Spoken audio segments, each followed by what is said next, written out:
BPL এর এবারের আসর আজকে শেষ হলো রাজশাহীর চ্যাম্পিয়ন হওয়ার মধ্য দিয়ে। এবং রাজশাহী ফ্র্যাঞ্চাইজিটি শুরু থেকে প্রফেশনালিজম মেনটেন করেছে এবং তাদের সবার আগে প্লেয়ার পেমেন্ট, স্টাফ পেমেন্ট থেকে শুরু করে যে কোনো লজিস্টিক সাপোর্ট, এক কথায় একটা সফল ফ্র্যাঞ্চাইজি হিসেবে যা যা করার প্রয়োজন সব কিছু করেছে রাজশাহী ওয়ারিয়র্স। এবং তার ফলাফলস্বরূপ আজকে আমরা দেখতে পেলাম তারা চ্যাম্পিয়ন হয়েছে বিপিএল 2026-এর। এবং পুরো বিপিএল খুব সুন্দর কাটিয়েও ফাইনালে ব্যাটিং ভরাডুবির কারণে পরাজিত হয়েছে চট্টগ্রাম রয়্যালস। এবং চট্টগ্রাম রয়্যালস আজকে যে পরাজিত হলো তার পিছনে তাদের যতটা না বোলিং ব্যর্থতার দায় আসে, তার চাইতে কোনোভাবেই ব্যাটিং ব্যর্থতার দায় কম নয়। চট্টগ্রাম আজকে যখন শুরু করে ব্যাটিং ইনিংস তাদের, আমি শুরুতে চট্টগ্রামের ব্যাটিং ইনিংসের দিকে আসি। তাদের সবার যেই আগ্রহ ছিল যে নাইম শেখের ব্যাটে হয়তো আমরা আজকে একটা ভালো ইনিংস দেখতে পাবো, যেহেতু টার্গেটটা তুলনামূলক বড় ছিল। যদিও 175 রানের টার্গেট বিপিএল এর ফাইনালে বা কোনো একটা মেগা আসরের ফাইনালে কখনোই বড় টার্গেট না, কিন্তু তারপরেও আমরা ধরে নিয়েছিলাম টার্গেটটা তুলনামূলক বড় এবং এখানে নাইম শেখের ব্যাটে আমরা একটা ভালো ইনিংস দেখতে পাবো। কিন্তু নাইম শেখ বরাবরের মতো ব্যর্থ করেছে। এবং নাইম শেখ শুরু থেকে শেষ পর্যন্ত হয়তো বা 1-2টা ইনিংসে তিনি তার কোটি টাকার প্লেয়ার হওয়ার জানান দিয়েছে, যেগুলো শুরুতে, এবং এক কথা আমরা ইউজলেস বলতে পারি, কারণ ওই ইনিংসগুলোর গুরুত্ব এই প্লে অফে ছিল না। প্লে অফে নাইম শেখ বরাবরই ব্যর্থ হয়েছে। যদিও তিনি কোয়ালিফায়ার অনে খুব ভালো একটা টাচে ছিল, বোঝা যাচ্ছিল, কিন্তু তারপরেও নাইম শেখ যেহেতু ব্যর্থ হয়েছে, আমরা বলতে পারি ফাইনালে নাইম শেখ ব্যর্থ।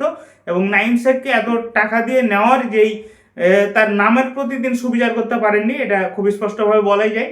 আর রাজশাহীর ব্যাটিং ইনিংস যদি আমরা বলি, তাহলে তানজিদ তামিম সেঞ্চুরি পেয়েছে। তানজিদ তামিম শুরুতে রান পেয়েছিল 1-2টা ইনিংসে, তারপর মাঝখানে কিন্তু তানজিদ তামিম খুব ভালো টাচে ছিল না।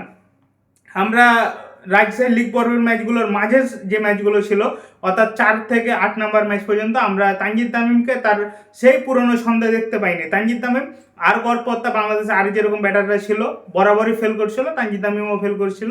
কিন্তু প্লে অফে উঠে তানজিদ তামিম তিনি যে বিগ ম্যাচ ক্রিকেটার, সেটা তার সামর্থ্যের প্রমাণ দেওয়া তিনি শুরু করে।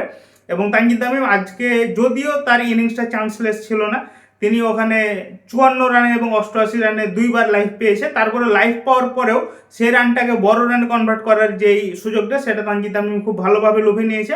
তানজিদ তামিমের ব্যাটে আমরা আজকে একটা সেঞ্চুরি দেখা পেয়েছি। এবং তার সাথে তাকে খুব ভালো সাপোর্ট দিয়েছিল সাহিবজাদা ফারহান। যদিও সাহিবজাদা ফারহান 100-র আশেপাশে স্ট্রাইক রেট ব্যাট করেছে, কিন্তু সাহিবজাদা ফারহানের একটা বড় পার্টনারশিপ দাঁড় করানোর ক্ষেত্রে খুব ভালো ভূমিকা ছিল। এবং তার পাশাপাশি কেন উইলিয়ামসনও 15 বলে 26 রানের একটা ঝড় ইনিংস খেলেছে।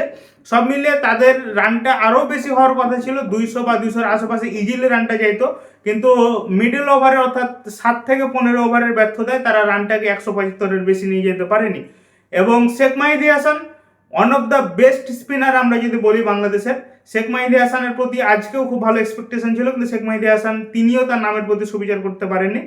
তিনি আজকে প্রায় 40-এর উপরে রান দিয়েছে, 50-এর উপরে রান দিয়েছে। এবং শেখ মাহিদি হাসান তিনি চট্টগ্রাম রয়্যালসের ক্যাপ্টেন, তার উপর এরকম বা পুরো টিমের যে দায়িত্ব ছিল তার উপর তিনি কোনো কিছুই সেভাবে পালন করতে পারেনি আজকে। এবং যেটা বলছে বারবারই যে শেখ মাহিদি হাসান বা নাইম শেখ তারা চট্টগ্রাম রয়্যালসের পক্ষ থেকে ব্যাটিংয়ে এবং বোলিংয়ে দুই দিক থেকে ভালো সামর্থ্য জানান দিয়েছিল ইতিমধ্যে, কিন্তু ফাইনালে উঠে কেউই তাদের সেই পুরনো ঝলকটা দেখাতে পারেনি। যার ফলাফলস্বরূপ আমরা দেখেছি রাজশাহী ওয়ারিয়র্স এবারে 2026-এর বিপিএল এর চ্যাম্পিয়ন। এবং রাজশাহী ওয়ারিয়র্স যেটা বলছে, শুরু থেকে তারা খুবই প্রফেশনালিজম মেনটেন করেছে এবং শেষ মুহূর্ত পর্যন্ত তারা সেটা ধরে রেখেছে। গতকালকে শুনলাম যে তারা তাদের প্লেয়ার, কোচিং স্টাফ থেকে শুরু করে বাকি সবার পেমেন্ট ক্লিয়ার করে দিয়েছে। সব মিলিয়ে রাজশাহী ওয়ারিয়র্স তারা যে প্রফেশনালিজম দেখিয়েছে, আশা করবো সেটা আগামীতে বজায় থাকবে। এবং এবার যেহেতু তারা চ্যাম্পিয়ন হয়েছে, আশা করবো যেহেতু এটা লং টার্ম প্রসেসে তাদেরকে টিম দেওয়া হয়েছে, সম্ভবত 3 বছর বা 4 বছরের চুক্তিতে, আশা করবো রাজশাহী ওয়ারিয়র্স আগামীতে ভালো কিছু করবে বা এরকম প্রফেশনালিজম মেনটেন করবে। সব মিলিয়ে রাজশাহীর জন্য শুভকামনা। আর Chattogram royals bad luck, final মানে সব কিছু ভালো মতো শেষ করে এসেও ফাইনালের সমীকরণটা মিলাতে পারলো না। যাই হোক, সব মিলিয়ে রাজশাহী ভালো করেছে এবং আশা করবো চট্টগ্রাম যেহেতু ফাইনাল করেছে, এবার আগামীতে চট্টগ্রাম ভালো কিছু করবে বা ভালো একটা কামব্যাক দিবে।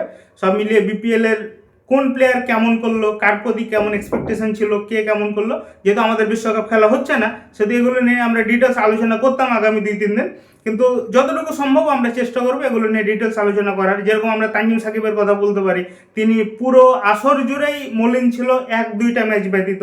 এক ম্যাচে তিনি 17 রানে 4টা উইকেট নিল, ওই ম্যাচ ব্যতীত পুরো আসরেই তার প্রতি যে এক্সপেকটেশন ছিল সেটার কোনো কিছু তিনি ফুলফিল করতে পারেনি। এরকম অনেক ক্রিকেটার আছে যাদের প্রতি আমাদের আশা অনেক বেশি ছিল, কিন্তু তারা তার নামের প্রতি কোনোভাবে সুবিচার করতে পারেনি। আশা করব তাদের নিয়ে আমরা আরও ডিটেলস আলোচনা করবো আগামীতে।